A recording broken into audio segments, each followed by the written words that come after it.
What's up, everyone? In this video, I want to talk about a trade I took inside Team Bull. I took this on futures. I was trading ES, but you could have traded this on SPY or SPX. And I was not watching the futures. I was watching SPY and SPX, and that's what I based this trade off of. The reason I did trade futures rather than SPY options, we have a FOMC meeting today. The IVs jacked up on the contracts, the premium wasn't moving too well. But before we get started, be sure you're subscribed to my channel. Click that thumbs up button and click that bell icon so you don't miss on any of my upcoming videos.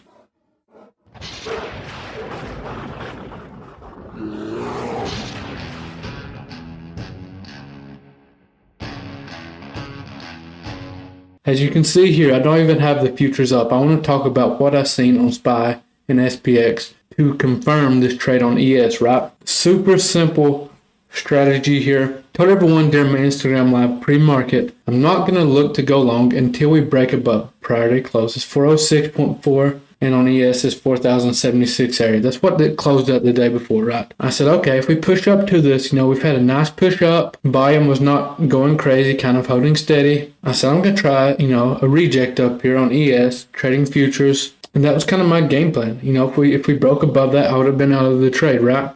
Had a super tight stop loss on this trade. I've taken this type of trade several times inside Team Bull. Now, one thing I do want to point out, anytime we're below this prior day close, whether it be on SPX, SPY, I never try to go long on a trend entry, okay? You do not want to try to trade trend to the upside when you're already relatively weak than, compared to yesterday. We were already below what we closed at yesterday. I like to at least be above that before I consider entering a long position to the upside, or vice versa. If we're above that, unless I'm trading my data trading strategy, which I have a video on, I will not go short unless we're below, prior day close. This is something I like to point out to people.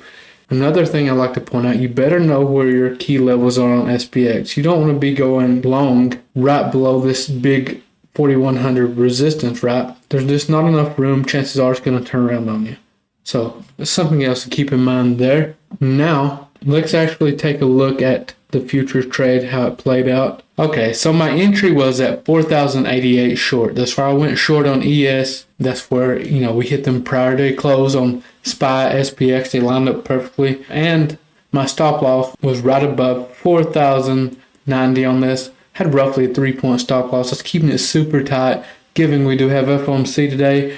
We did have some data dropping around that time as well. But honestly, it did exactly what you want to see. Come up, hit this, we had a nice candle here. Never broke above that 4,090 and pushed down. My price target was actually at 4,082 on this, which it hit. I trimmed my position once we pushed back down to this 485.5 area on ES.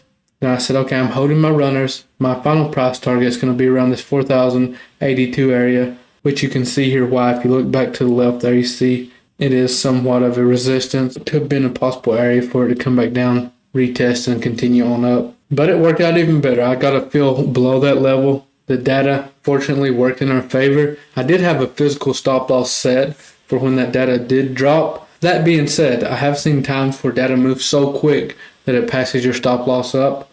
Anytime during the day you trade FOMC, it's a little higher risk, so be sure you're aware of that. Now I'm really looking forward to see what happens today during FOMC, which we will be trading live inside Team Bull. I hope you all are there. If you're not, I'll leave a link in the description for you to come join us. I'm a little biased, but I would say it's the best trading community in the world. That's all I have. Just a simple recap. I hope the tips that I gave y'all help you out, help you manage your trades a little better.